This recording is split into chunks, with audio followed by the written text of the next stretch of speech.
Today we talk about how can you enable this sign or know how you can do that on your FxPro app.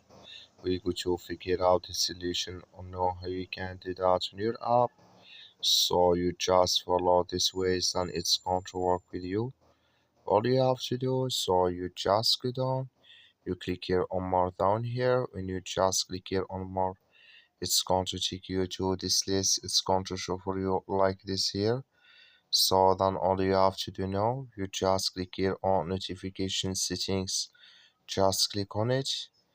So then it's going to take you to next step here. Then all you have to do now, you just come here to allow custom push notification here. So just clicking this sign here. When you just click on it, like you see this color for us, that's mean here allow custom push notifications enable with us now.